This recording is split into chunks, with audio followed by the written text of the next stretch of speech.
नमस्कार, आप देख रहे हैं वीआईपी न्यूज। आपके साथ में प्रज्ञा तिवारी। आज की वीआईपी विशेष चर्चा में आपका स्वागत है। आज बात करेंगे उत्तराखंड विधानसभा बजट सत्र की, जो कि आज शुरू हो चुका है। उत्तराखंड विधानसभा का बजट सत्र हुआ शुरू। राज्यपाल के अभिभाषण के साथ शुरू हुआ बजट सत्र। करीब 90,000 करोड़ का बजट पेश करेगी सरकार। धामी सरकार वित्तीय वर्ष 2024-25 का बजट पेश करेगी। सुबह 11 बजे से शुरू हुई सदन की कार्यवाही। 26 फरवरी से 1 मार्च तक चलेगा बजट सत्र।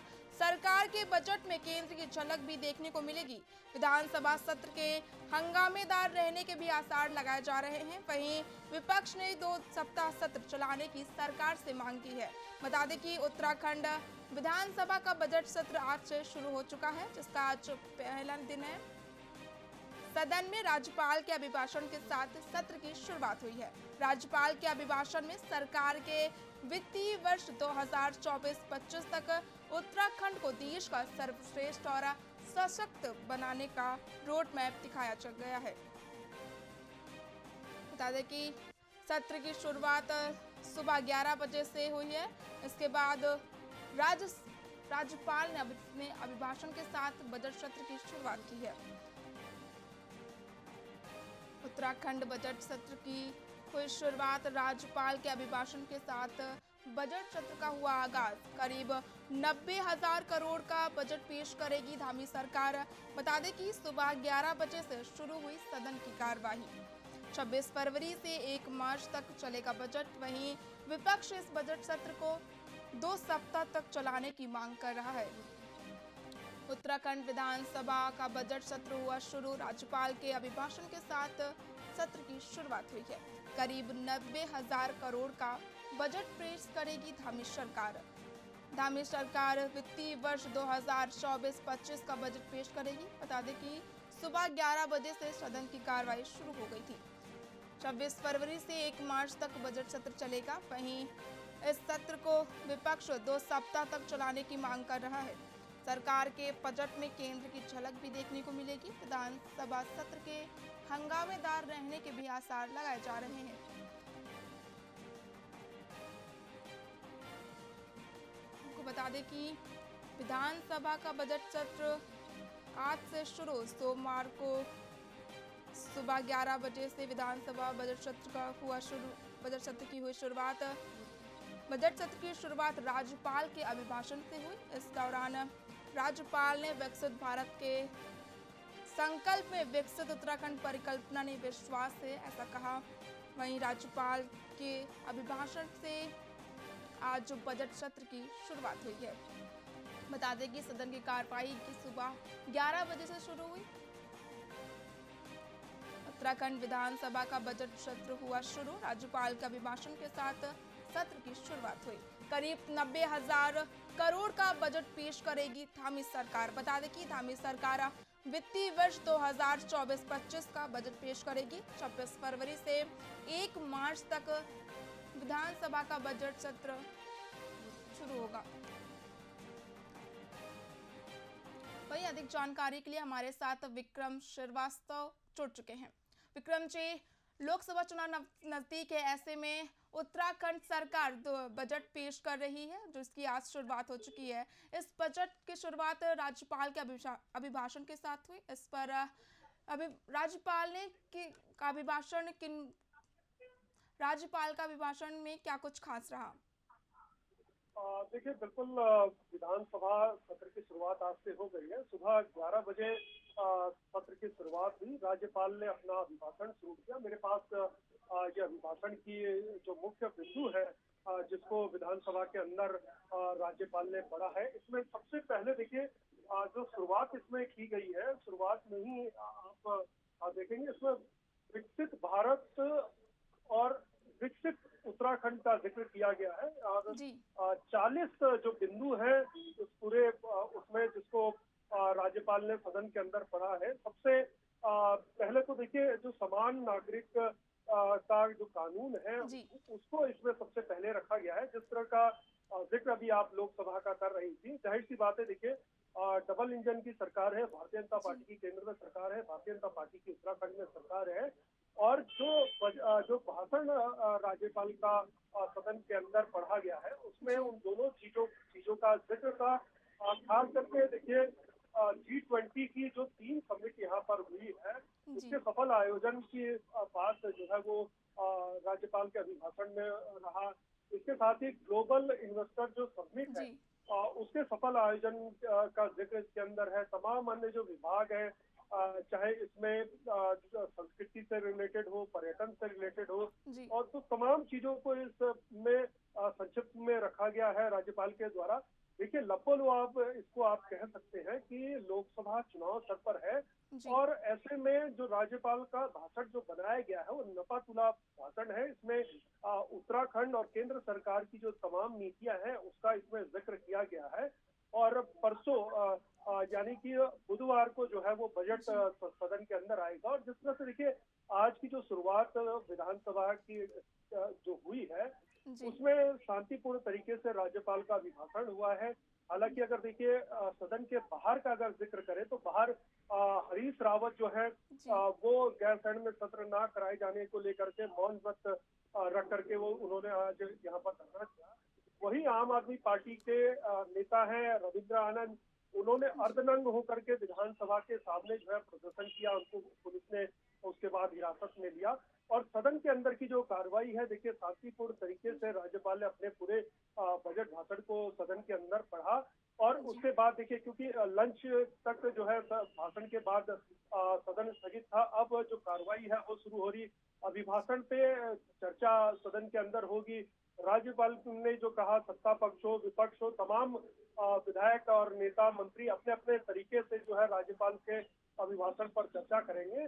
और जिस तरह की जो एक रणनीति है जी, विपक्ष की, देखिए विपक्ष की रणनीति जाहिर सी बात है अब दिखाई देगी कि विपक्ष किस तरह से हमलावर होता है राज्यपाल के जी, अभिभाषण को, किस तरह से सदन के अंदर इसमें जो बातें कही गई हैं उसको किस तरह से वो उल्लेख करेंगे, किस तरह से इसमें कमियां हैं उसका जिक्र करेंगे। क्योंकि देखिए, सत्ता पक्ष की ओर से राज्यपाल का जो अभिभाषण है, उनके द्वारा सारी चीजें इस अभिभाषण पत्र में बता दी गई है कि सरकार क्या काम कर रही है, जी, किस तरह से आगे की योजनाएं होंगी। और जाहिर सी बात है, देखिए विपक्ष ने पूरी तैयारी करी होगी। अभिभाषण के बाद बहुत लंबा समय जो है विपक्ष को मिला है, जी, उन्होंने पूरा पढ़ा होगा। इसमें से जो कमियां हैं उनको लेकर के सदन में आएंगे। इसके साथ साथ जैसा जिक्र किया था, महंगाई हो, महंगाई है, किसानों का मुद्दा है, कानून व्यवस्था है, इन तमाम चीजों पर भी स्ट्रेटेजी विपक्ष ने तैयार कर रखी है। जी, और सदन के अंदर किस तरह से वो सरकार को घेरने का काम करेंगे, देखिए सदन की कार्रवाई जब शुरू होगी तब इन चीजों को वहां पर देखा जाएगा। उसके बाद हम और आप इन चीजों पर चर्चा करेंगे। लेकिन जहां तक अगर देखा जाए, देखिए जो भाषण है वो पूरी तरह जी, से डबल इंजन का जो वो है मेथड है, उसको दर्शाते हुए भाषण की तैयारी की गई है। जैसा जिक्र इसके अंदर किया गया है कि विकसित भारत के संकल्प में विकसित उत्तराखंड की परिकल्पना नहीं हो सकती। तो जाहिर सी बात है, देखिए जो ये शब्द है ये इस बात को दर्शा रहे हैं कि लोकसभा चुनाव सर के ऊपर है। ऐसे में डबल इंजन किस तरह से काम कर रहा है वो जनता तक कैसे पहुंचा। जी, विक्रम जी, जैसा कि आपने बताया कि विपक्ष के जैसे नेता हैं हरीश रावत, पूर्व मुख्यमंत्री रह चुके उत्तराखंड के, वो मौन व्रत रखे हुए हैं गैरसैंण में बजट सत्र न कराने की। वहीं बात करें कि विपक्ष हाल ही में भाजपा सरकार यानी धामी सरकार ने यूसीसी लागू किया था प्रदेश में, अंकिता भंडारी के हत्याकांड का भी मामला उछाला था विपक्ष में।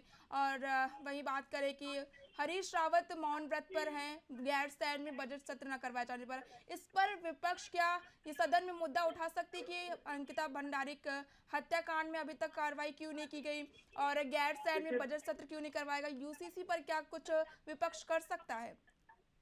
देखिए जैसा मैंने पहले भी जिक्र करा, अंकिता भंडारी जो प्रकरण है वो पूरा मामला कोर्ट के अंदर है। जी, और परिवार का जो परिजन है अंकिता भंडारी के, उनका जी, आरोप है कि सरकार सही तरीके से पैरवी उनकी नहीं कर रही है। जी, और जो आरोपी है उनको बचाने का प्रयास कर रही है। तमाम आरोप जो है अंकिता भंडारी की मां ने लगाया हुआ है, और मां को आधार बना करके विपक्ष ने सरकार को घेरने का प्रयास किया है। जी, देखिए ये तो बात रही कि सदन के अंदर इन सारी चीजों पर जो है चर्चा होगी स्ट्रेटेजी के तहत। क्योंकि देखिए लोकसभा चुनाव है, और ऐसे में विपक्ष भी अपनी पूरी तैयारियों के साथ सदन में उतरेगा। और जी, किस तरह से उसे अपनी बात को, अपने मुद्दे को जो है वो मीडिया के माध्यम से लोगों तक पहुंचाना है, वो किस तरह की स्ट्रेटेजी के साथ उतरेगा। देखिए, ये तो धीरे धीरे जो है सारी चीजें पता लग जाएगी, लेकिन जो मुख्यतः मुद्दे हैं वो जाहिर सी बात है। देखिए, अंकिता भंडारी कानून व्यवस्था को लेकर जी। के धूलपुर का मैंने जिक्र किया था, जिस तरह से महंगाई का मैंने जिक्र किया, जिस तरह से किसानों का मैंने जिक्र किया, ये तमाम ऐसी बातें हैं जिनको लेकर के विपक्ष रहेगा। और दूसरी तरफ देखिए, जो गैरसैंण में सत्र कराने को लेकर के जो हरीश रावत मौन व्रत रखे हुए हैं, जी। देखिए कहने के लिए बहुत आसान है कि गैरसैंण में सरकार को विधानसभा सत्र चलाना चाहिए, लेकिन जो वहाँ की भौगोलिक परिस्थितियां हैं, जिस जी। तरह की कठिनाइयां वहाँ पर सदन चलाने में होती है, ये वहाँ पर जो निचले जो कर्मचारी होते हैं, आप अगर उनसे बात करेंगे तो वो जी। जाहिर सी बात है वो इस पक्ष में नहीं होते हैं कि गैरसैंण में सत्र कराया जाए, चाहे वो वहाँ के स्थानीय लोग हो। क्योंकि कई बार रिपोर्टिंग के दौरान हम लोगों ने पाया कि जब विधानसभा सत्र वहाँ पर होता है तो आसपास के जो गांव हैं वहाँ के लोग वहाँ पर प्रदर्शन करते हैं। उनका यह आरोप रहता है कि उनके जो घरों में जो पानी आता था वो 1 महीने से बंद कर दिया गया है। जितना पानी उनको चाहिए होता है उतना पानी उनको नहीं मिल पाता है। स्टोरेज गैरसैंण में करने के लिए नेताओं के लिए, विधायकों के लिए, कर्मचारियों के लिए वहाँ जो स्टोरेज करते हैं उसके कारण जो है निचले जो आसपास के गांव हैं वहाँ पर जी। पानी नहीं हो पाता है। जो वहाँ के जो सड़कें हैं, वहाँ पर जो यातायात की व्यवस्था है, वो अचानक से जो है एकदम प्रेशर वहाँ पर हो जाता है। तो देखिए, जी। गैरसैंण भावनाओं के आधार पर आप इसको कह सकते हैं कि गैरसैंण में वहाँ पर ये सत्र वगैरह चलना चाहिए, लेकिन वहाँ की जो यथास्थिति है, क्योंकि देखिए सबसे पहले इंफ्रास्ट्रक्चर बनाने की वहाँ पर आवश्यकता है। पत्रकारों को ले जाते हैं तो गैरसैंण से लगभग 40 किलोमीटर दूर उनको रुकवाते हैं। तो आप ऐसे में आप अंदाजा लगाइए कि जब पत्रकार 40 किलोमीटर दूर से विधानसभा सत्र को कवर करने जाते हैं, जी। ऐसे में जो दूरी है लगभग 2 घंटे की दूरी आने की, 2 घंटे की दूरी जाने की, जब पत्रकारों के संग ऐसी स्थिति है तो जो छोटे कर्मचारी हैं, चाहे वो पुलिस के सिपाही हो, दरोगा हो, या जो अन्य कर्मचारी हैं जो वहाँ पर पूरी व्यवस्था में जुटे रहते हैं, कई बार जो है उनके लिए पर्याप्त व्यवस्था नहीं होती है, क्योंकि ठंड बहुत अधिक होती है, पर्याप्त उनको व्यवस्था नहीं मिल पाती है। तो तमाम पहलू है वहाँ पर। देखिए, इंफ्रास्ट्रक्चर भावनाओं का कद्र करना चाहिए, और इस बात का हम भी चाहते हैं कि देखिए पहाड़ की राजधानी पहाड़ में ही होनी चाहिए। पहाड़ में जिस तरह से कहा गया कि वहाँ पर गैरसैंण में जो है ग्रीष्मकालीन वहाँ पर सत्र चलाएंगे, और ऐसे में जब एक उम्मीद लोगों को वहाँ पर जगी है, ऐसे में सरकार की जिम्मेदारी बनती है कि वो पूरा इंफ्रास्ट्रक्चर वहाँ पर करे, जिससे कि वहाँ का जो विधानसभा सत्र है वो सुचारू रूप से चल सके, चाहे वो छोटा कर्मचारी हो या अफसर हो, किसी को भी किसी तरह की दिक्कत ना हो, जो स्थानीय लोग हैं उनको किसी तरह की दिक्कत ना हो। तो देखिए, जाहिर सी बात है, हरीश रावत धरने पर बैठे थे, वो भावनाओं के आधार पर चाहते थे कि वहां पर हो, और व्यवहारिकता जो है उसका मैंने जिक्र आपसे किया है। और देखिए, पूरा जो विधानसभा का सत्र है, निगाहें सबकी रहेगी, क्योंकि अभिभाषण के बाद जब चर्चा जी। सदन के अंदर चलेगी तो बहुत महत्वपूर्ण रहेगा कि किस तरह से इसमें से मुख्य जो बिंदु है विपक्ष के तौर पर, क्योंकि कई बार क्या होता है कि विपक्ष के पास ऐसे मुद्दे आ जाते हैं जिनको सरकार को मानना पड़ता है, सरकार को संशोधन करना पड़ता है, जी। और विपक्ष की जिम्मेदारी होती है कि वो आंख नाक कान बंद करके सरकार के सामने उन मुद्दों को लेकर के आए जिन मुद्दों से सरकार का कई बार ध्यान नहीं जाता है। जी, वैसे तो धामी सरकार हर कुछ महिलाओं के लिए खास करती रहती है। वहीं बात करें कि इस बजट सत्र की, तो बजट सत्र में किस वर्ग को इस बार खास तोहफा मिलने वाला है? देखिए, जो अभी आपने जिक्र किया कि धार्मिक सरकार महिलाओं के लिए, देखिए हर सरकारों की ये जिम्मेदारी होती है कि वो कानून व्यवस्था, खास करके जो महिलाओं की सुरक्षा व्यवस्था है उस पर जो है त्वरित कार्रवाई करें। और जी। यही वजह है कि राज्यपाल के अभिभाषण में इस बात का जिक्र किया गया कि महिलाओं को किस तरह से पुलिस मुख्यालय स्तर पर व्हाट्सएप नंबर के माध्यम से, जो 941111 जी। 2780 जो जिक्र किया गया है, इसके अंदर दूसरे ही पेज में महिलाओं का जिक्र किया गया है। तो सुरक्षा व्यवस्था देखिए हर सरकार की जिम्मेदारी होती है, और महिला महिला सुरक्षा को लेकर के सरकार को सजग भी होना चाहिए।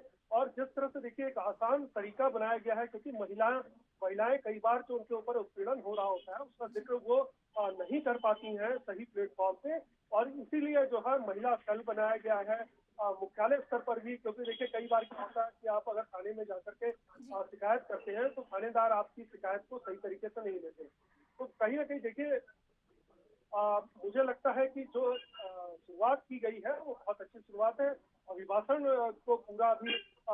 पढ़ा नहीं है, लेकिन जितने भी बिंदु इसमें देखे गए हैं विभागवार, इसमें 40 विभागों का जिक्र किया गया है, 40 बिंदुओं का जिक्र किया गया है।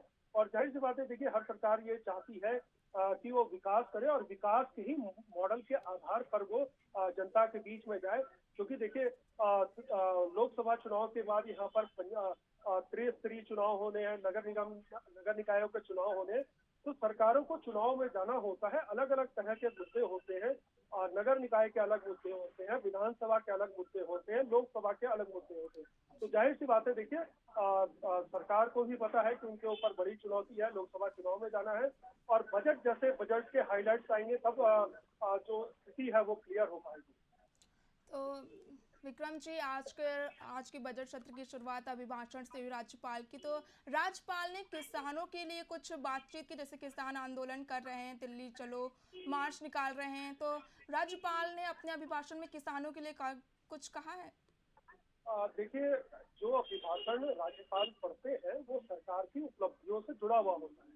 इसके इतर कोई भी बात जो है वो राज्यपाल नहीं करते हैं। अभी तक का प्रोटोकॉल यही कहता है। और जो किताब में लिखा हुआ है इसी को पूरे इसी किताब को उन्होंने पढ़ करके सदन के अंदर बताया कि हमारी जो सरकार है वो किस तरह से काम कर रही है और आगे की क्या प्लानिंग है। उसी प्लानिंग के 40 जो बिंदु हैं अलग अलग विभागवार, उन बिंदुओं का उन्होंने जिक्र विधानसभा के अंदर किया। पूरा जो अभिभाषण है वो राज्यपाल ने इसी किताब को देख करके पढ़ा है।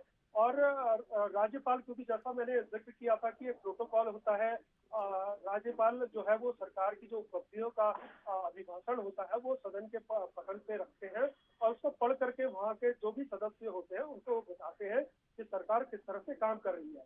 अभिभाषण समाप्ति के बाद सदन के अंदर चर्चा होगी और राज्यपाल द्वारा जो अभिभाषण दिया गया है उस पर जो विधायक है, विपक्ष विधायक है, निर्दलीय विधायक है, मंत्री हैं, सत्ता पक्ष के विधायक हैं, वो सब वहां पर अपने अपने शब्दों के माध्यम से राज्यपाल का धन्यवाद देंगे। राज्यपाल के द्वारा जो अभिभाषण वहां पर प्रस्तुत किया गया है उसमें क्या खामियां हैं उसको विपक्ष बताएगा और चर्चाओं का जो दौर है वो अब विधानसभा में शुरू हो गया। विक्रम जी, जैसे कि आज बजट सत्र की शुरुआत हो चुकी है, वहीं विपक्ष भी हंगामा कर सकता है सदन में। बात करें हल्द्वानी में हुई जो हिंसा 8 फरवरी को, इसको लेकर सरकार को क्या विपक्ष घेर सकता है? इसको लेकर कुछ वहाँ का अपडेट बता सकते हैं कि सर इस पर विपक्ष क्या कुछ सरकार को लेकर बोलेगा, क्या कुछ कार्रवाई करेगी? देखिए, जी हाँ, बिल्कुल। मैंने पहले भी जिक्र किया था कि कानून व्यवस्था को लेकर के विपक्ष की रणनीति तैयार है और विपक्ष बंधुलपुर में जो घटना हुई है उस पर सरकार को घेरने का पूरी तरह से जो है एक प्लान तैयार कर रखा है। जी। और उसी प्लान के तहत जो है कानून व्यवस्था में जो तमाम मुद्दे हैं, चाहे बनभूलपुर की बात हो, अंकिता भंडारी प्रकरण हो या फिर अन्य जो प्रकरण हो, उन तमाम चीजों को लेकर के जो है विपक्ष की तैयारी है। और विपक्ष ने अपनी घेराबंदी जो है वो शुरू कर दी है सदन के अंदर। जैसी मुझे जानकारी मिल रही है कि सदन की कार्रवाई दोबारा से शुरू हो गई है और सदन के अंदर विपक्ष सरकार को घेरने का जो पूरी रणनीति है वो तैयार कर चुका है। और अभिभाषण के बाद किस तरह से कल का दिन होता है, क्योंकि देखिए प्रश्नकाल की शुरुआत होगी और जाहिर सी बात है जब कल का जो प्रश्नकाल शुरू होगा, मंगलवार की सुबह की जब कार्रवाई शुरू होगी, विपक्ष अपने तर्क तेवर के साथ सदन के अंदर प्रवेश करेगा और हो सकता है कि वो बेल में भी उतर करके जो है विरोध करे। हो सकता है कि वो सदन के बाहर मीडिया के सामने जो है वो विरोध करे। तो तमाम कई ऐसे मुद्दे हैं, क्योंकि देखिए महंगाई सबसे बड़ा मुद्दा है और महंगाई को लेकर के विपक्ष लगातार सरकार के ऊपर हमलावर है। और जिस तरह से चाहे वो गैस सिलेंडर की बात हो, 922 रुपए का गैस सिलेंडर है, लहसुन की बात हो या अन्य सब्जियों की बात हो, इन तमाम चीजों को लेकर के एक रणनीति तैयार विपक्ष की हो रखी है। और विपक्ष धीरे धीरे अपने पत्ते खोलेगा, क्योंकि मैंने पहले भी जिक्र किया लोकसभा चुनाव सर के ऊपर है और 5 तारीख जब तक विधानसभा सत्र की कार्रवाई खत्म होती है उसके 1-2 दिन के भीतर जो है वो लोकसभा आम चुनाव की आचार संहिता लगने की संभावना है। और आचार संहिता लगने के बाद सरकार के हाथ में कोई ऐसी योजना नहीं होगी जो वो कर सकता है, क्योंकि आचार संहिता से बाध्य सरकार हो जाती है। और जिस तरह का जिक्र मैंने किया कि देखिए जो बजट है, बजट बहुत मुख्य रहेगा कि सरकार बजट किस तरह का पेश करती है बजट के। जी विक्रम जी, तमाम जानकारी के लिए बहुत बहुत धन्यवाद। उत्तराखंड विधानसभा का बजट सत्र आज से शुरू। राज्यपाल के अभिभाषण के साथ शुरू हुआ सत्र। करीब 90,000 करोड़ का बजट पेश करेगी धामी सरकार। धामी सरकार वित्तीय वर्ष 2024-25 का बजट करेगी पेश। सुबह 11 बजे से सदन की कार्रवाई हुई शुरू। 26 फरवरी से 1 मार्च तक चलेगा बजट सत्र। सरकार के बजट सत्र में केंद्र की झलक भी देखने को मिलेगी। आपको बता दें कि विपक्ष ने 2 सप्ताह सत्र चलाने की सरकार से मांग की है। बता दें कि उत्तराखंड विधानसभा का बजट सत्र आज से शुरू। राज्यपाल के अभिभाषण के साथ बजट सत्र की हुई शुरुआत। करीब 90,000 करोड़ का बजट पेश करेगी धामी सरकार। धामी सरकार वित्तीय वर्ष 2024-25 का बजट करेगी पेश। सुबह 11 बजे से शुरू हुई सदन की कार्रवाई। 26 फरवरी से 1 मार्च तक चलेगा बजट सत्र। वहीं राज्यपाल ने अपने अभिभाषण में महिलाओं को समान अधिकार दिए गए, इस बात पर बोला। राज्यपाल ने कहा कि उत्तराखंड विधानसभा ने राज्य के सभी नागरिकों को समान अधिकार देने वाली समान नागरिक संहिता को पास करके देश का पहला राज्य बना दिया है। अब सभी धर्म समुदायों की महिलाओं को समान अधिकार दिए गए हैं। राज्यपाल ने अभिभाषण में महिलाओं को समान अधिकार के बारे में बोला। उन्होंने कहा कि उत्तराखंड विधानसभा में राज्य के सभी नागरिकों को समान अधिकार देने वाली यूसीसी को पास करके देश का पहला राज्य बना दिया है। अब सभी धर्म समुदायों की महिलाओं को समान अधिकार दिए गए हैं।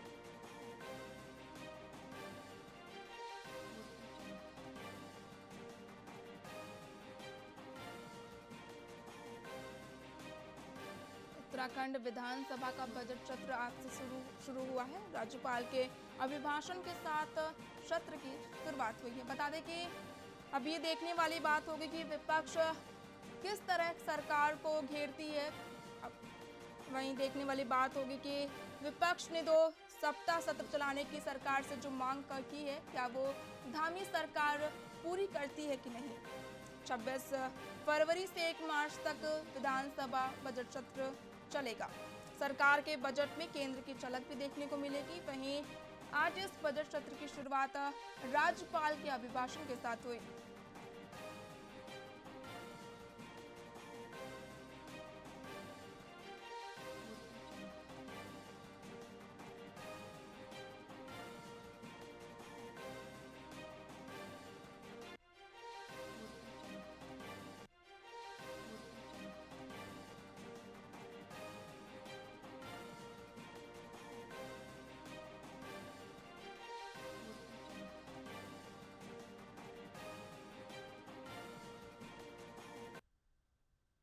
वहीं अब बात करेंगे किसान आंदोलन की। किसान आंदोलन का लगातार प्रदर्शन जारी है, जिसको लेकर संगरूर मेन रोड पर किसानों का प्रदर्शन जारी। ट्रैक्टर खड़े कर केंद्र सरकार के खिलाफ की नारेबाजी। सरकार भंग कर नई सरकार की गठन करने की मांग की जा रही है। आपको बता दें कि किसान अपनी मांगों को लेकर अड़े हुए हैं। फसलों पर MSP लागू करने की मांग किसानों की है, जिसके चलते किसान प्रदर्शन कर रहे हैं, जिसके चलते आम जन को काफ़ी परेशानियों का सामना करना पड़ रहा है। वहीं किसान आंदोलन के नाकों की वजह से एक हादसा हो गया, जिसमें 2 युवकों की मौत हो गई है। खनौरी बॉर्डर पर दिल्ली चलो विरोध लगातार जारी है। पंजाब के किसान को कई चोटें भी आई हैं। संगरूर मेन रोड पर किसानों का प्रदर्शन, ट्रैक्टर खड़े करा केंद्र सरकार के खिलाफ की जमकर नारेबाजी। सरकार भंग कर नई सरकार का गठन करने की मांग की जा रही है। किसान अपनी मांगों को लेकर 13 फरवरी से बॉर्डर पर डटे हुए हैं। फसलों पर MSP लागू करने की किसान लगातार मांग करते हुए आ रहे हैं। वहीं आम जन को इस प्रदर्शन के चलते आम जन को काफ़ी परेशानियों का सामना करना पड़ रहा है। पंजाब में किसानों ने आज ट्रैक्टर मार्च निकाला है। किसान आंदोलन के नाकों की वजह से कई हादसे हुए हैं, जिसमें 2 युवकों की मौत हो गई है। खनौरी बॉर्डर पर दिल्ली चलो विरोध प्रदर्शन भी जारी है। पंजाब के एक किसान को चोट आई है। संगरूर मेन रोड पर किसानों का प्रदर्शन जारी, ट्रैक्टर खड़े करा केंद्र सरकार के खिलाफ की जमकर नारेबाजी। सरकार भंग कर नई सरकार के गठन की मांग कर रही है।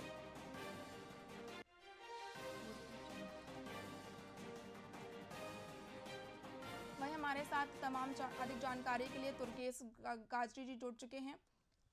दुर्गेश जी, किसान आंदोलन लगातार दिन पर दिन बढ़ता जा रहा है। किसानों की मांगे अभी तक पूरी नहीं है, इस पर आप क्या कुछ कहेंगे? किसान कब तक आंदोलन करते रहेंगे? देखिए, किसानों की अगर मैं बात करूं तो किसानों का आंदोलन उन्होंने ये कॉल दी है कि तब तक जारी रहेगा जब तक उनकी मांगे मानी नहीं जाएंगी। जी। तो संयुक्त किसान मोर्चा की तरफ से आज पूरे भारत में जो ट्रैक्टर मार्च का ऐलान किया गया था, वो 11 बजे से लेकर शाम जी। के 4 बजे तक ट्रैक्टर मार्च निकाला जाएगा। जी।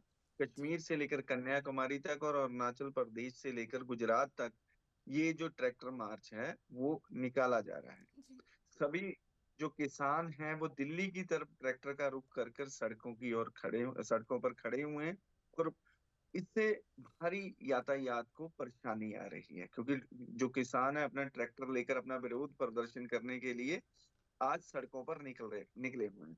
और आपको बता दूं कि जो जी। किसान एक और भी मांग कर रहे हैं कि जो भारत है वो कृषि प्रधान देश है और डब्ल्यूटीओ का जो समझौता है कृषि जी। को लेकर, उस समझौते से भारत को बाहर आना चाहिए।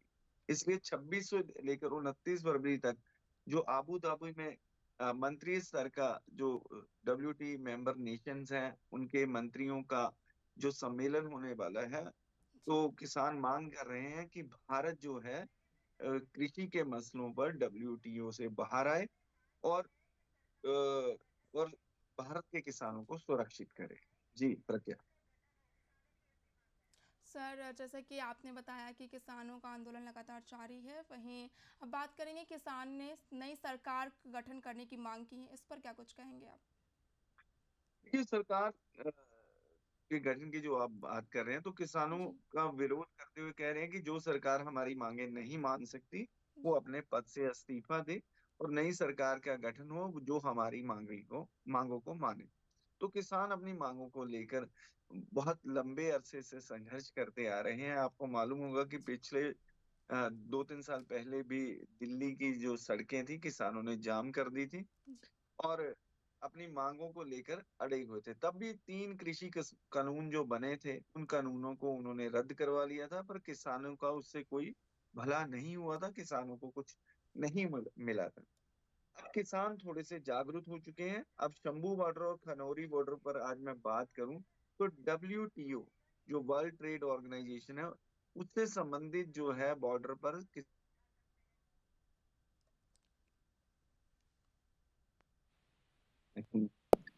तो डब्ल्यूटीओ के बारे में जानकारी देने के लिए आज किसान सेमिनार कर रहे हैं। मैं आपको डब्ल्यूटीओ के बारे में बता दूं कि इसका पहला नाम जो था वो गैट था। जी। अगर आपको याद होगा और लोगों को याद होगा कि 1995 में भारत ने गैट समझौते पर हस्ताक्षर किए थे। जी। तब पीवी नरसिम्हा राव जी भारत के प्रधानमंत्री थे और डॉक्टर मनमोहन सिंह वित्त मंत्री थे। जी। तब भी का बहुत विरोध प्रदर्शन हो रहा था और वो कह रहे थे कि गैट समझौते पर जो हस्ताक्षर किए जा रहे हैं वे भारतीय के किसानों के कफन में आखिरी कील ठोकने का काम हो रहा है। और जो उसके प्रावधान थे शुरू में तो 20-25 साल भारत के लिए बहुत उन्नति के थे, क्योंकि उसमें एक कंडीशन थी कि जो भी कंपनी भारत में निवेश करेगी या अपना खुला कारोबार करेगी तो 20 साल वो अपना प्रॉफिट भारत में ही इन्वेस्ट करेगी, 20 साल के बाद ही वो प्रॉफिट भारत से बाहर लेकर जा सकती है। ऐसा ही कृषि के संबंध में भी प्रावधान थे और जो लेबर थे उसके संबंध में भी प्रावधान थे। जो सब्सिडी थी उसमें एक क्लोज थी कि धीरे धीरे करके हम सब्सिडी को खत्म करेंगे और जो विकासशील देश हैं वो सब्सिडी नहीं देंगे। परंतु भारत के किसान की बात करूं और अमेरिका के किसान या कनाडा या ऑस्ट्रेलिया के किसान की बात करूं तो उनमें तीन आसमान का अंतर है। भारत के किसान छोटे छोटे किसान हैं। 70% किसानों के पास 3 एकड़ से भी कम की भूमि है। 10-15% किसान के पास 10 एकड़ तक भूमि है और उस कुछ किसान ही हैं जो ज्यादा भूमि के मालिक हैं। और जो अमेरिका और कनाडा में खेती होती है, वहाँ हजार हजार एकड़, 2-2 हजार एकड़ के फार्म होते हैं, तो उनमें कृषि की जाती है। तो भारत के किसानों को बचाने के लिए डब्ल्यूटीओ से बाहर आने की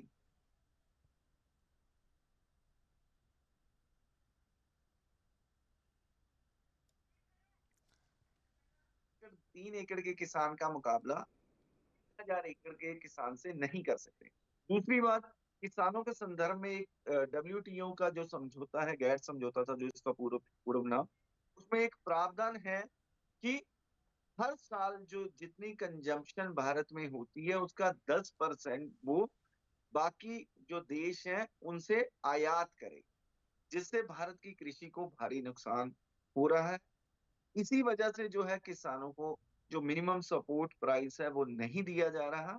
तो डब्ल्यूटीओ का जो डॉक्टर मनमोहन सिंह, जिनको हम बहुत बड़े अर्थशास्त्री कहते हैं, जी। उनके द्वारा जो इस समझौते पर हस्ताक्षर किए गए हैं, तो भारत की जो अर्थव्यवस्था है आने वाले समय में उसमें काफी प्रभाव पड़ने वाला है।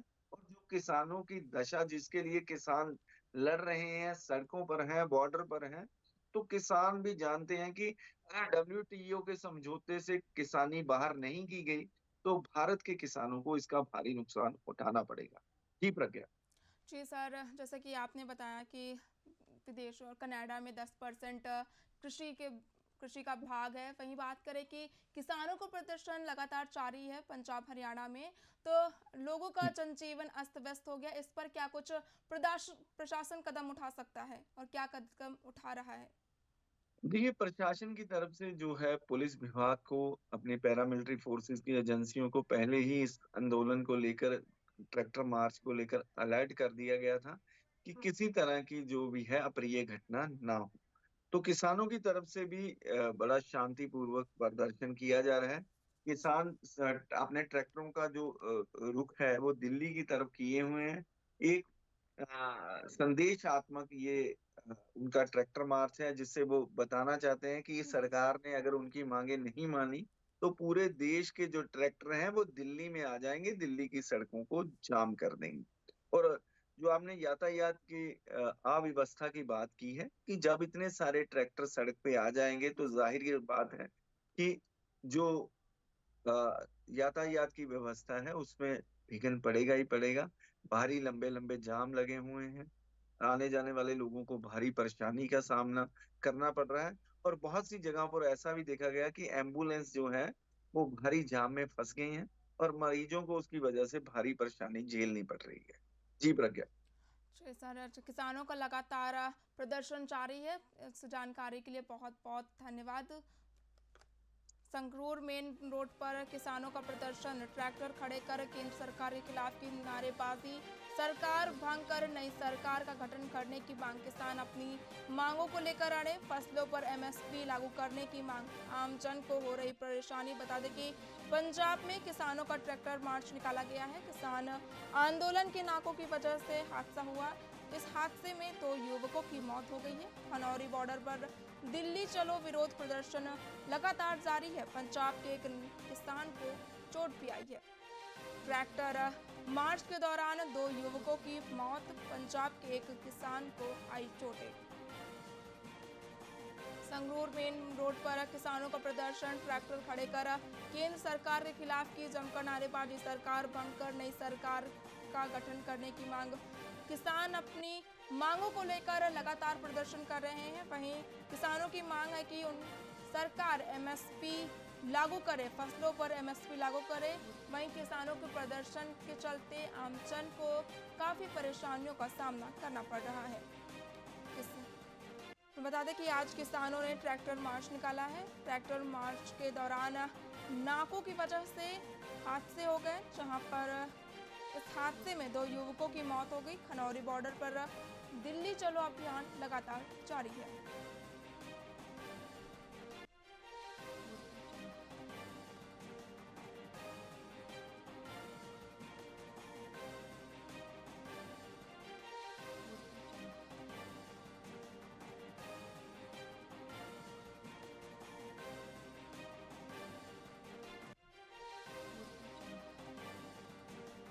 आगे की हरियाणा पंजाब के किसान दिल्ली पोस्ट की तैयारी कर रहे हैं।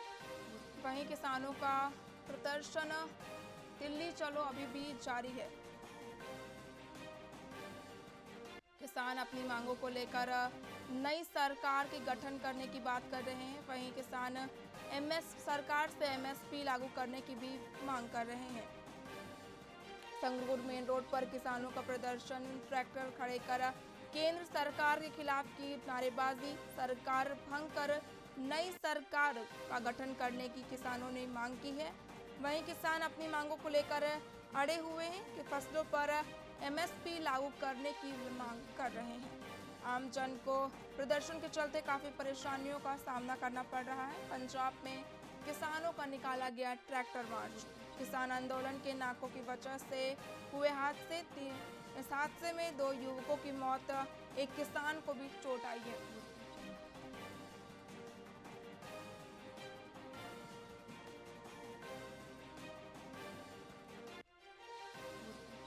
संगरूर मेन रोड पर किसानों का प्रदर्शन, ट्रैक्टर खड़े कर केंद्र सरकार के खिलाफ की नारेबाजी, सरकार भंग कर नई सरकार का गठन करने की मांग किसान कर रहे हैं। वहीं किसान फसलों पर एमएसपी लागू करने की भी मांग कर रहे हैं।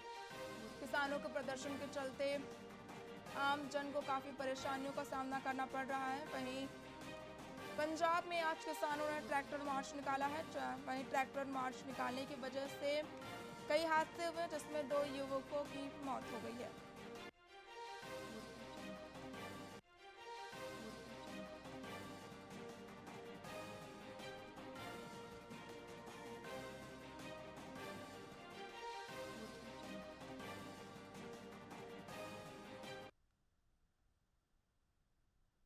उत्तर प्रदेश पुलिस परीक्षा रद्द, योगी सरकार पर अखिलेश यादव ने निशाना साधा है।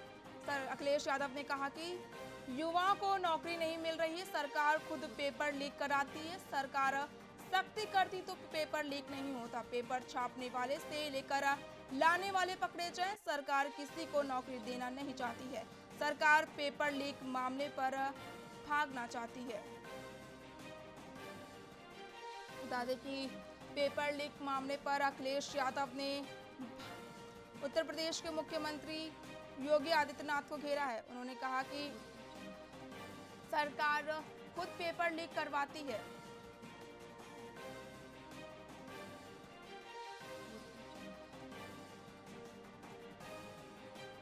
बता दें कि 17 और 18 फरवरी को ही पुलिस भर्ती परीक्षा के पेपर लीक मामले में अखिलेश यादव ने योगी सरकार पर आरोप लगाए हैं। उन्होंने कहा कि सरकार पेपर करवाना नहीं चाहती है, खुद ही लीक करवाती है पेपर। युवाओं को नौकरी नहीं मिल पा रही है, सरकार खुद पेपर लीक कराती है, सरकार सख्ती करती तो पेपर लीक नहीं होता, पेपर छापने वाले से लेकर आने वाले पकड़े जाएं, सरकार किसी को नौकरी देना नहीं चाहती। अखिलेश यादव ने कहा कि सरकार पेपर लीक मामले पर भाग नहीं सकती।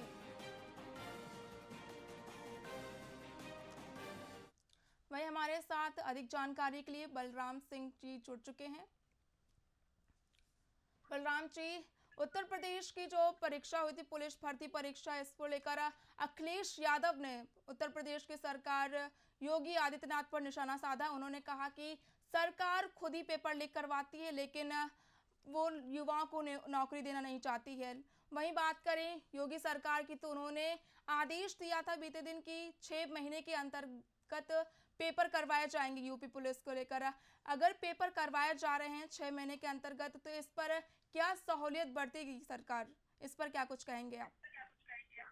जी, आपको बता दें कि लंबे समय से विपक्ष योगी सरकार पर को घेरने की तैयारी कर रहा था। हालांकि विपक्ष को कोई ऐसा मुद्दा नहीं मिल पा रहा था जिस पर योगी सरकार को घेरा जा सके।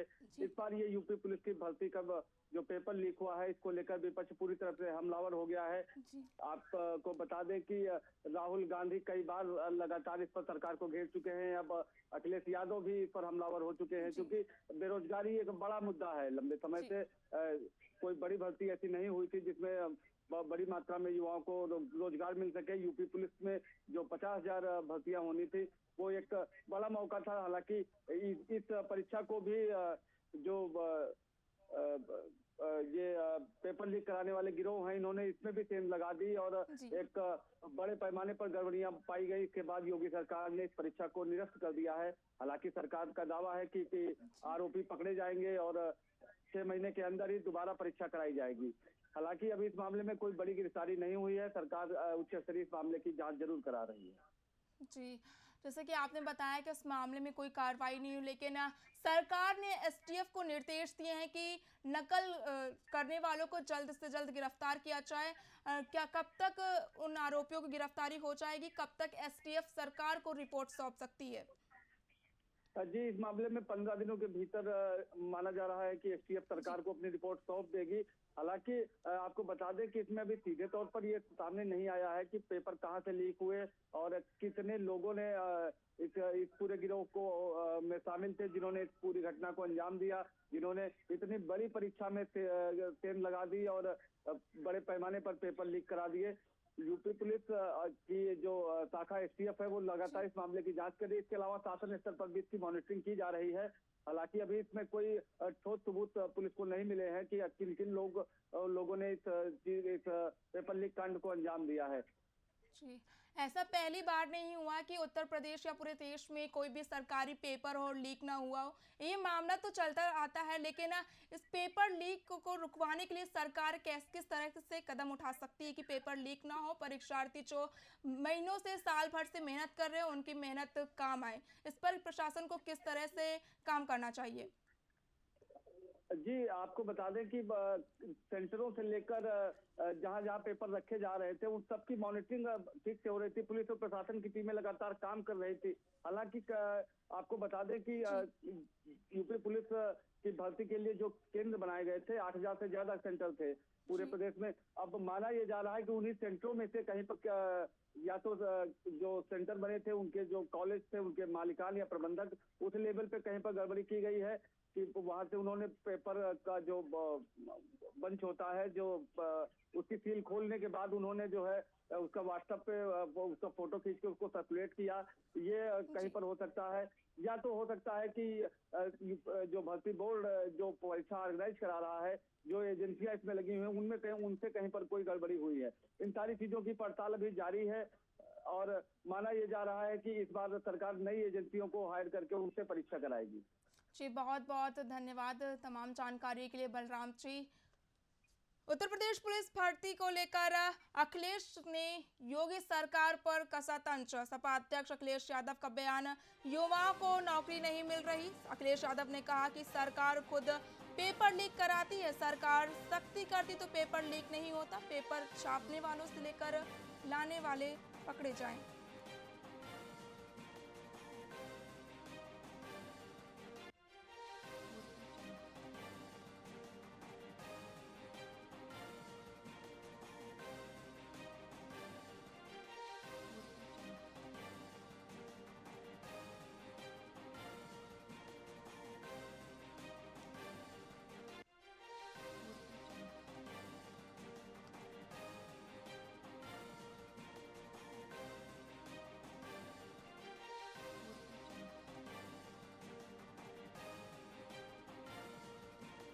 उत्तर प्रदेश पुलिस भर्ती परीक्षा रद्द। अखिलेश यादव ने योगी सरकार पर कसा तंज। सपा अखिलेश यादव का बयान, युवाओं को नौकरी नहीं मिल रही, सरकार खुद पेपर लीक करवाती है। अखिलेश यादव ने कहा कि सरकार सख्ती करती तो पेपर लीक नहीं होता।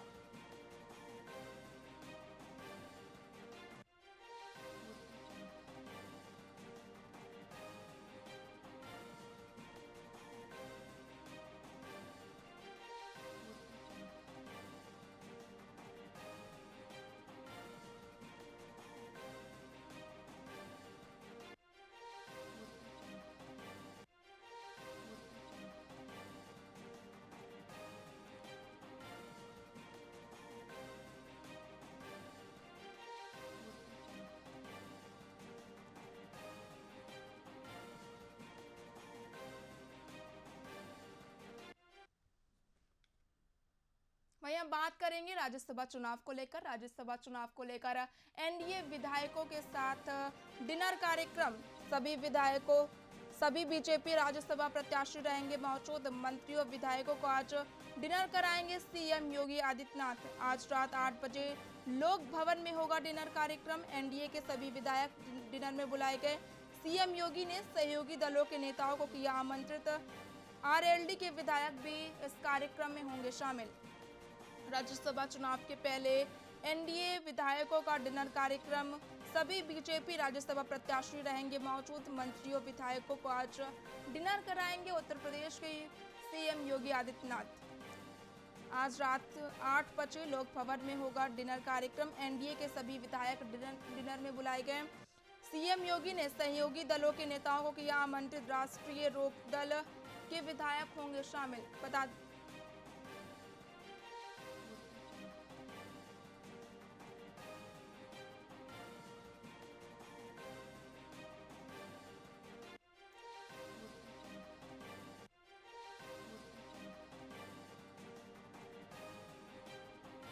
राज्यसभा चुनाव के पहले एनडीए विधायकों का डिनर कार्यक्रम। सभी बीजेपी राज्यसभा प्रत्याशी रहेंगे मौजूद। मंत्रियों विधायकों को आज डिनर कराएंगे सीएम योगी आदित्यनाथ। आज रात 8 बजे लोक भवन में होगा डिनर कार्यक्रम। एनडीए के सभी विधायक डिनर में बुलाए गए। सीएम योगी ने सहयोगी दलों के नेताओं को किया आमंत्रित। राष्ट्रीय लोकदल के विधायक होंगे शामिल। राज्यसभा चुनाव के पहले एनडीए विधायकों का डिनर कार्यक्रम। आपको बता दें कि इस कार्यक्रम में आरएलडी के विधायक शामिल हो सकते हैं। सभी बीजेपी राज्यसभा प्रत्याशी रहेंगे मौजूद। इसके साथ ही आरएलडी के विधायक भी शामिल होंगे। मंत्रियों विधायकों को आज डिनर कराएंगे उत्तर प्रदेश के मुख्यमंत्री योगी आदित्यनाथ। रात 8 बजे लोक भवन में होगा डिनर कार्यक्रम। वहीं सीएम ने इस कार्यक्रम के लिए सहयोगी दलों के नेताओं को आमंत्रित किया है। राज्यसभा चुनाव के पहले एनडीए विधायकों का डिनर कार्यक्रम। सभी बीजेपी राज्यसभा प्रत्याशी इस कार्यक्रम में होंगे मौजूद। मंत्रियों विधायकों को आज डिनर कराएंगे सीएम योगी। आज रात 8 बजे डिनर कार्यक्रम का आयोजन लोक भवन में होगा। वहीं इस डिनर कार्यक्रम में राष्ट्रीय लोकदल के विधायक भी शामिल होंगे। सीएम योगी आदित्यनाथ ने सहयोगी दलों के नेताओं को डिनर कार्यक्रम में आमंत्रित किया है। राज्यसभा चुनाव से पहले एनडीए विधायकों का डिनर कार्यक्रम। आपको बता दें कि इस डिनर कार्यक्रम में कई विषयों पर चर्चा हो सकती है और इस डिनर कार्यक्रम में आरएलडी के विधायक भी शामिल होंगे। राज्यसभा चुनाव के पहले एनडीए विधायकों का डिनर कार्यक्रम। सभी बीजेपी राज्यसभा प्रत्याशी इस कार्यक्रम में रहेंगे मौजूद। वहीं मंत्रियों विधायकों को आज डिनर कराएंगे सीएम योगी आदित्यनाथ। लोक भवन में डिनर कार्यक्रम का आयोजन किया जाएगा। रात 8 बजे लोक भवन में डिनर कार्यक्रम आयोजित किया जाएगा, जिसमें आरएलडी समेत एनडीए के विधायक शामिल रहेंगे।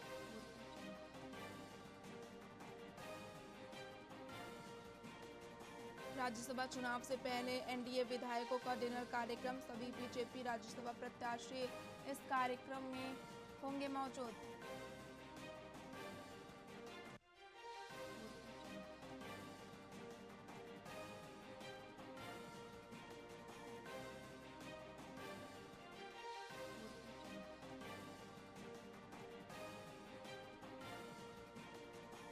राज्यसभा चुनाव से पहले एनडीए विधायकों का डिनर कार्यक्रम। सभी बीजेपी राज्यसभा प्रत्याशी रहेंगे मौजूद। मंत्रियों विधायकों को आज डिनर कराएंगे सीएम योगी आदित्यनाथ। आज रात 8 बजे लोक भवन में डिनर कार्यक्रम का आयोजन किया जाएगा, जिसमें आरएलडी समेत एनडीए के विधायक मौजूद रहेंगे।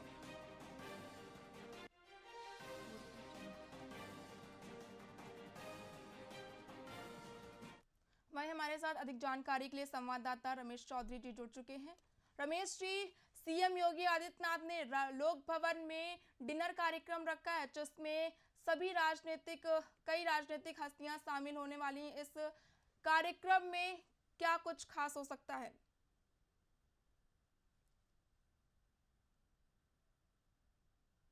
है उत्तर प्रदेश के दक्षिण चौकी, उसको लेकर के मुख्यमंत्री योगी आदित्यनाथ ने लोक भवन में डिनर का कार्यक्रम रखा है जी और और 8 प्रत्याशी जो भाजपा की तरफ से खड़े किए गए हैं राज्यसभा सदस्यता के लिए, जी और 3 प्रत्याशी समाजवादी पार्टी की तरफ से। दरअसल 10 प्रत्याशियों में 7 प्रत्याशी भाजपा की तरफ से जीतना सुनिश्चित है और 3 प्रत्याशी समाजवादी पार्टी की तरफ से। जी भाजपा ने जो 8वां प्रत्याशी खड़ा कर दिया है उसमें, जी उसको जिताने के लिए सारा दांवपेच भाजपा द्वारा किया जा रहा है। जैसा कि आपने बताया कि प्रत्याशी खड़े गए जिसका दांव पेच किया जा रहा है। वहीं बात करें कि इस डिनर कार्यक्रम भी लोकसभा चुनाव से पहले आयोजित किया गया है, तो इसमें किस विषय पर चर्चा हो सकती है और कौन कौन बड़े विधायक इसमें शामिल हो सकते हैं? जी, राज्यसभा चुनाव में अपना दल सोनेलाल की तरफ से 13 विधायक, भाजपा की 6, निषाद पार्टी की 6, जनसत्ता दल जो राजा भैया बड़ा चेहरा है उत्तर प्रदेश से, उनकी पार्टी के 2 विधायक हैं, उनको भाजपा अपने तरफ लाने के प्रयास में है, जिससे इनके 8वें प्रत्याशी की जीत सुनिश्चित हो सके। जी, तमाम जानकारी के लिए बहुत बहुत धन्यवाद रमेश चौधरी जी। सीएम योगी आदित्यनाथ ने लोक भवन में डिनर कार्यक्रम का किया आयोजन। रात 8 बजे आरएलडी समेत एनडीए के विधायक कार्यक्रम में होंगे शामिल। बता दें कि सभी बीजेपी राज्यसभा प्रत्याशी इस कार्यक्रम में होंगे मौजूद। मंत्रियों विधायकों को आज डिनर कराएंगे मुख्यमंत्री योगी आदित्यनाथ। एनडीए के सभी विधायक डिनर पर बुलाए गए। बता दें कि सीएम योगी ने सहयोगी दलों के नेताओं को किया आमंत्रित। राज्यसभा चुनाव के पहले एनडीए विधायकों का डिनर कार्यक्रम, सभी बीजेपी राज्यसभा प्रत्याशी रहेंगे मौजूद। मंत्रियों विधायकों को आज डिनर कराएंगे सीएम योगी आदित्यनाथ। राज्यसभा चुनाव से पहले ये डिनर बेहद खास हो सकता है। इस डिनर कार्यक्रम में कई राजनीतिक हस्तियां शामिल होंगी। इस कार्यक्रम में कई विषयों पर विशेष चर्चा की जाएगी। वहीं बात करें लोकसभा और राज्यसभा चुनाव को लेकर, इस डिनर कार्यक्रम में लोकसभा और राज्यसभा चुनाव को लेकर रणनीति भी तैयार की जा सकती है। राज्यसभा चुनाव के पहले एनडीए विधायकों का डिनर कार्यक्रम, सीएम योगी आदित्यनाथ ने इस कार्यक्रम का किया आयोजन। लोक भवन में रात 8 बजे इस कार्यक्रम का आयोजन किया जाएगा, जिसमें आरएलडी समेत एनडीए के कई विधायक इसमें शामिल होंगे। देखिए, लोकसभा और राज्यसभा चुनाव से पहले ये डिनर काफी उत्तर प्रदेश के लिए खास हो सकता है। सीएम योगी आदित्यनाथ के साथ सभी विधायक, सभी राज्यसभा प्रत्याशी अपने लोकसभा चुनाव को लेकर मत रख सकते हैं, अपने अपने विचार भी रख सकते हैं। वहीं बात करें राज्यसभा चुनाव की, तो इस डिनर कार्यक्रम में राज्यसभा के सभी प्रत्याशी मौजूद रहेंगे। राज्यसभा प्रत्याशी सहित आरएलडी के भी विधायक इस डिनर कार्यक्रम में पहुंचेंगे।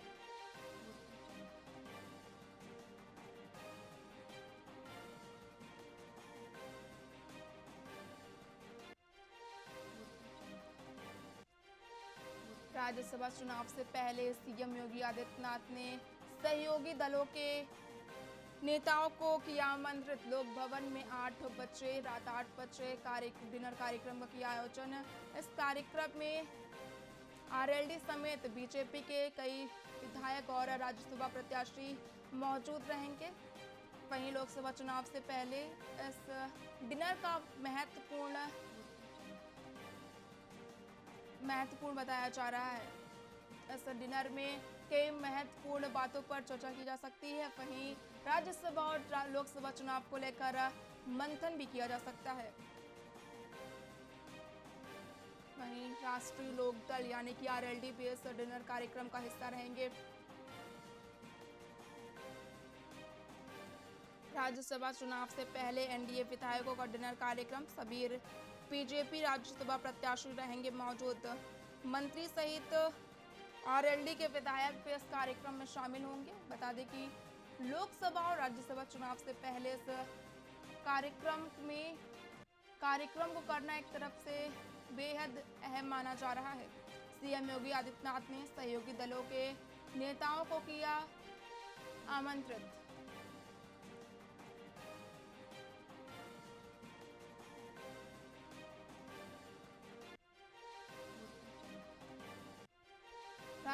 राज्यसभा चुनाव से पहले एनडीए विधायकों का डिनर कार्यक्रम, सभी बीजेपी राज्यसभा प्रत्याशी रहेंगे मौजूद।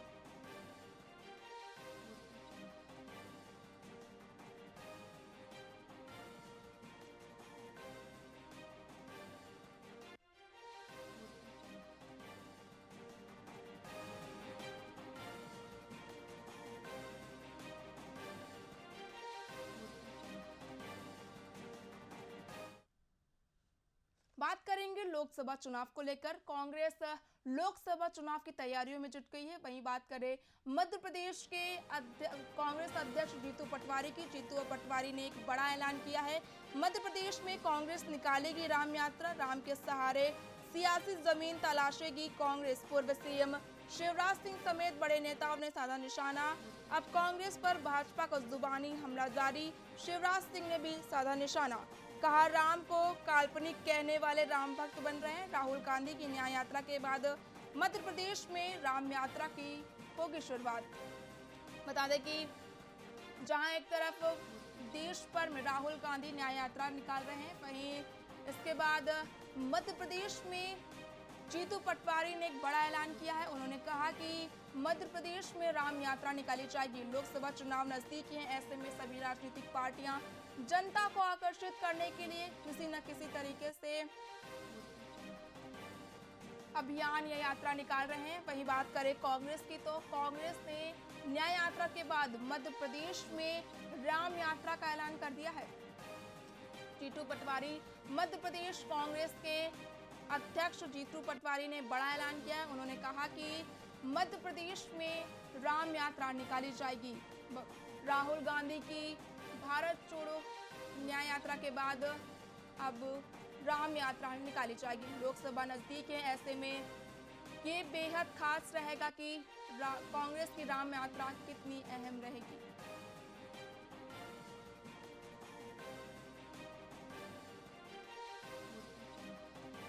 वही हमारे साथ अधिक जानकारी के लिए हमारी सहयोगी भावना नागर जी जुड़ चुकी हैं।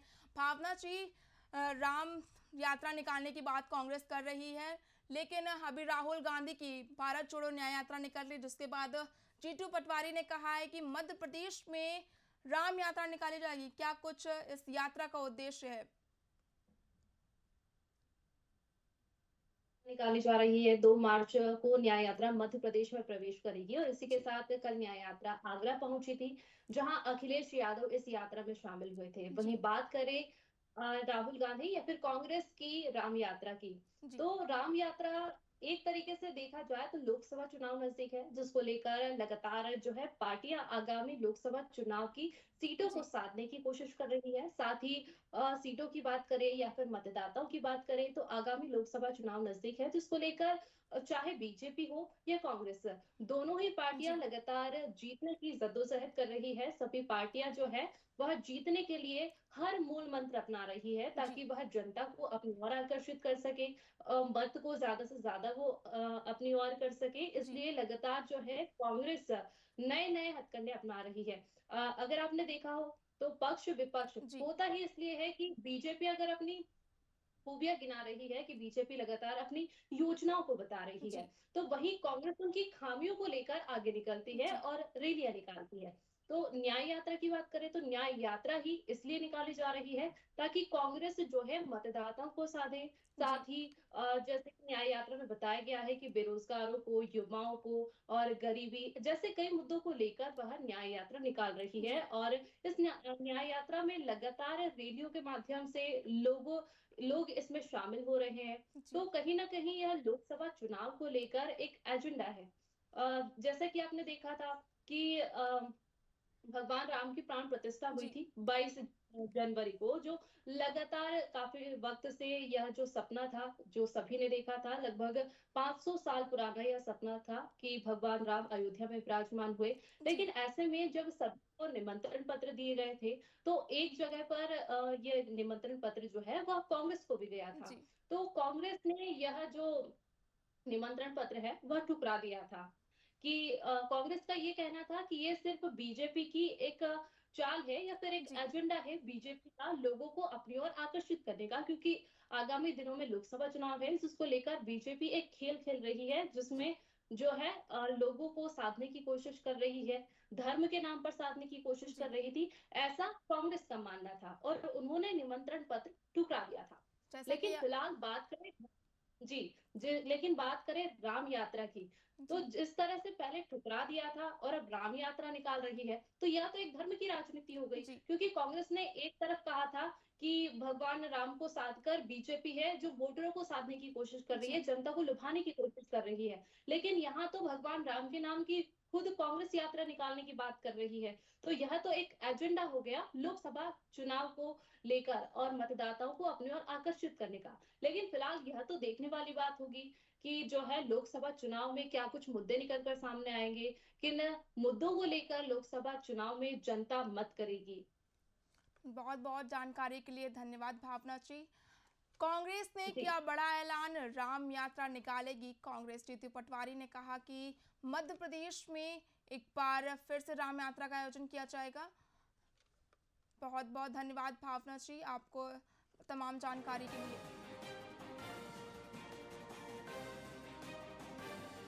लोकसभा चुनाव की तैयारियों में जुटी कांग्रेस प्रदेश अध्यक्ष जीतू पटवारी ने किया बड़ा ऐलान। मध्य प्रदेश में कांग्रेस निकालेगी राम यात्रा, राम के सहारे सियासी जमीन तलाशेगी कांग्रेस। पूर्व सीएम शिवराज सिंह चौहान समेत बड़े नेताओं ने कांग्रेस पर साधा निशाना। अब कांग्रेस पर भाजपा का जुबानी हमला जारी, शिवराज सिंह ने भी साधा निशाना, कहा राम को काल्पनिक कहने वाले राम भक्त बन रहे हैं। राहुल गांधी की न्याय यात्रा के बाद एमपी में राम यात्रा की होगी शुरुआत।